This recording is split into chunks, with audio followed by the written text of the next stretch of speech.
ഇന്നത്തെ കോമഡി മസാലയിലേക്ക് ഒരു സ്പെഷ്യൽ പെർഫോമൻസുമായി വേദിയിലേക്ക് എത്തുന്നു പ്രജീഷ് കോട്ടിക്കൽ.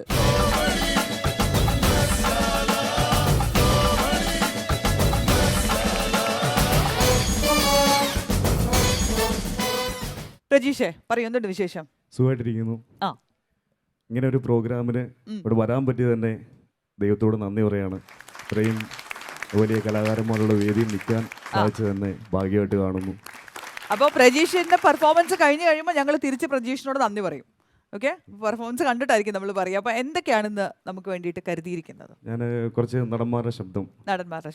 ആദ്യം മലയാളത്തിന്റെ മെഗാസ്റ്റാർ മമ്മൂക്ക സംഭാവന ചെയ്ത മലയാളത്തിന്റെ യൂത്ത് ഐക്കൺ ദുൽഖർ സൽമാന്റെ കമ്മട്ടിപ്പാടം. അങ്ങനെ ഞാനിപ്പോ മമ്മൂക്കയുടെ ശബ്ദം എന്ന് വിചാരിച്ച മമ്മൂക്ക സംഭാവന ചെയ്ത മമ്മൂക്ക ആരെയാ സംഭാവന ചെയ്തേ? ദുൽഖർ സൽമാൻ. ഓക്കെ, നമുക്ക് ദുൽഖർ നമ്മുടെ യുവാക്കളുടെ ഹാരമായ DQന്റെ ശബ്ദം ഒന്ന് കേട്ടു നോക്കാം. അദ്ദേഹത്തിന്റെ കമ്മട്ടിപ്പാടം എന്ന ചിത്രത്തിലെ ക്ലൈമാക്സ്.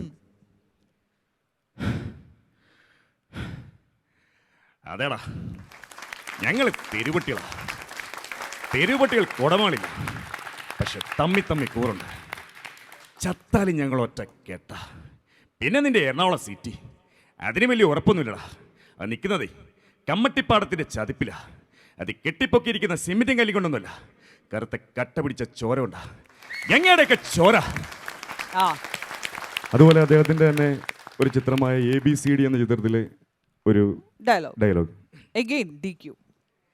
പട്ടണി അത് പഠിപ്പിക്കരുത് സാർ. ബെഡ് കോഫി അത് ഞങ്ങൾ കുടിക്കാറില്ല. ₹3 പുല്ലിപ്പടി ലില്ലി ഹോട്ടൽ ബ്രേക്ക്ഫാസ്റ്റ് ₹8.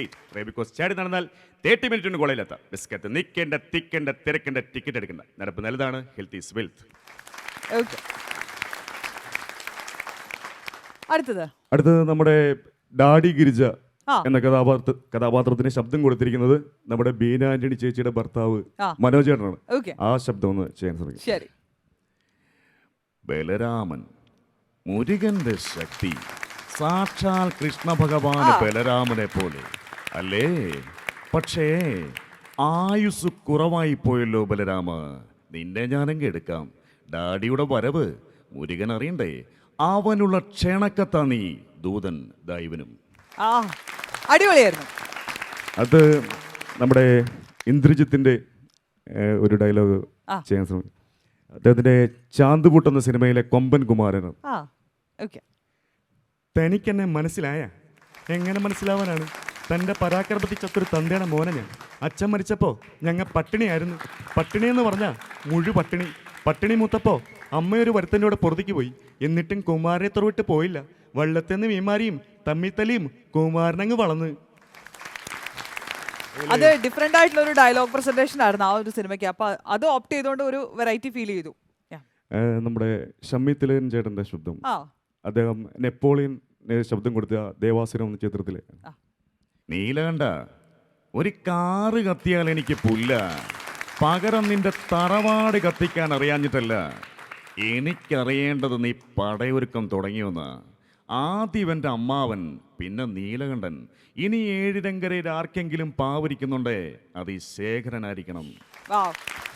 ചില ആർട്ടിസ്റ്റുകള്, ചില ഡബിങ് ആർട്ടിസ്റ്റുകൾ ചില കഥാപാത്രങ്ങൾക്ക് ശബ്ദം കൊടുത്തു കഴിഞ്ഞാൽ പിന്നെ ആ കഥാപാത്രത്തിന്റെ ശബ്ദം അല്ലാതെ നമുക്ക് ഒരിക്കലും തോന്നുകയില്ല. അത്രയ്ക്ക് ബ്ലെൻഡ് ചെയ്യുന്ന ശബ്ദങ്ങളിൽ ഒന്നായിരുന്നു നമുക്കെല്ലാം പ്രിയപ്പെട്ട മജീഷ്യൻ മുതുകാട്. അദ്ദേഹം ഒരുപാട് ഇൻസ്പിറേഷൻ ടോക്കൊക്കെ ചെയ്യാറുണ്ട്. അപ്പൊ അതിന്റെ ഒരു ഇപ്പൊ അടുത്തിടെ ഞാനൊരു കണ്ടൊരു ക്ലിപ്പിന്റെ കുറച്ച് രംഗം പഠിച്ചു വെച്ചിട്ടുണ്ട്. അപ്പോൾ അതിലപ്പുറം അലക്സാണ്ടർ ദി ഗ്രേറ്റ് എന്ന മഹാനായ ചക്രവർത്തിയെക്കുറിച്ച് നിങ്ങൾ കേട്ടിട്ടുണ്ടാവും. അദ്ദേഹത്തിന്റെ സ്വപ്നം ഓരോ രാജ്യങ്ങൾ വെട്ടിപ്പിടിക്കുന്നുള്ളതായിരുന്നു. ഒരു രാജ്യം, അത് കഴിഞ്ഞാൽ അടുത്ത രാജ്യം, അങ്ങനെ രാജ്യങ്ങൾ വെട്ടിപ്പിടിച്ച് മുന്നേറി അലക്സാണ്ടർ ചക്രവർത്തി. അദ്ദേഹത്തിന്റെ അമ്മയ്ക്ക് അദ്ദേഹത്തെ കാണണമെങ്കിൽ കൊട്ടാരത്തിലേക്ക് 24 മണിക്കൂർ കുതിരപ്പുറത്ത് യാത്ര ചെയ്ത് വരണമായിരുന്നു. അമ്മ കുറിപ്പ് കൊടുത്തയക്കുമായിരുന്നു, എൻ്റെ മകനെ എനിക്ക് നിന്നെ ഒന്ന് കാണണമെന്നുള്ളത്. ഗംഭീരമായിട്ടുണ്ടായിരുന്നു.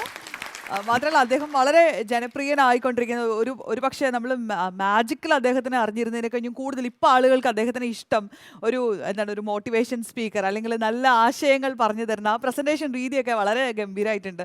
അപ്പോൾ അദ്ദേഹത്തിനെ ആദ്യമായിട്ടാണ് ഞാൻ ഒരാൾ സ്റ്റേജിലാണ് ഞാൻ കേൾക്കുന്ന ആദ്യമായിട്ടാണ്. നന്നായിട്ടുണ്ടായിരുന്നു. അതുപോലെ നമ്മുടെ കരുണാകരൻ സാറിന്റെ മകള് പത്മജ വേണുഗോപാൽ ശബ്ദം ഞാൻ ശ്രമിക്കും. ഒരു തികഞ്ഞ രാഷ്ട്രീയ നേതാവിന്റെ മകൾ എന്ന നിലയിൽ സുദീർഘ നടപടികളെ ഞാൻ വളരെയധികം ശരിവെക്കുന്ന ഒരാളാണ്. അച്ഛനൊരു ഗാന്ധിയനായ കൊണ്ട് ചെറുപ്പം തൊട്ടേ ഇതൊക്കെ നോക്കിക്കാണാനുള്ളൊരു ഭാഗ്യം എനിക്കുണ്ടായിട്ടുണ്ട്. പിന്നെ എൻ്റെ ഒരു ചേട്ടൻ മാത്രമേ ഉള്ളൂ, പിന്നെ ഓരോ പ്രശ്നമൊക്കെ ആയിട്ട്. അതുപോലെ തന്നെ നമ്മുടെ പ്രിയപ്പെട്ട സാജു ചേട്ടന്റെ ശബ്ദം, സാജു നവോദയ, പാഷാണ ഷാജി. Okay, super. നോക്കാം. രായപ്പാ, ഈ 90 വയസ്സാളെ എന്തുകൊണ്ടാണ് പറഞ്ഞത്? അവരെ കൂടെ കൊണ്ടുപോകാം.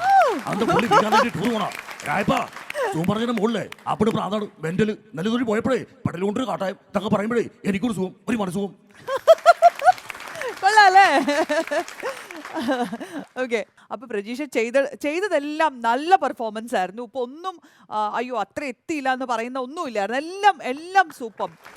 നമ്മുടെ മുൻ മുഖ്യമന്ത്രി ഉമ്മൻചാണ്ടി സാറിന്റെ ഒരു ഡയലോഗ്, അത് വാത്സല്യം എന്ന ചിത്രത്തിൽ മമ്മൂട്ടി അഭിനയിച്ച് സൂപ്പർ ഹിറ്റ് ആക്കിയ ഒരു ഡയലോഗാണ്. അത് ഉമ്മൻചാണ്ടി സാർ പറയുകയാണെങ്കിൽ എങ്ങനെയാണെന്നുള്ള ഒന്ന് മോർഫ് ചെയ്തു. ഇപ്പൊ ഓർത്തത് പെട്ടെന്ന് മറക്കുന്നതിന് മുമ്പ് പറഞ്ഞു. അത് മേലേടത്ത് ചാണ്ടി നായര് നെറികേട് കാണിക്കുക. ഈ പാർട്ടിയും പാർട്ടിക്കാരും രാജിവെച്ച് പുറത്തു പോകേണ്ട അവസ്ഥ വന്നപ്പോൾ ഒരു പെട്ടി നിറയെ പൈസയുമായിട്ട് ഒരാൾ വന്നു. എൻ്റെ സ്വന്തം മാണിമാമ. അന്ന് മാണിമാമ ദൈവമാണെന്ന് ഇവന്മാരെല്ലാം പറഞ്ഞു. പിന്നെ മറ്റേ ആ ഹരിതയുടെ ആ കേസ് അതാ ഞാൻ പറഞ്ഞല്ലോ, അത് എന്നാ തെളിവില്ല. സലീം കുമാറിന്റെ ശബ്ദം അനുകരിക്കും എന്നൊരു ശ്രുതി കേട്ടു ഇവിടെ, ശരിയാണോ? അദ്ദേഹത്തിന്റെ കട്ടപ്പന ഹൃതിക് റോഷൻ എന്ന ചിത്രത്തിൽ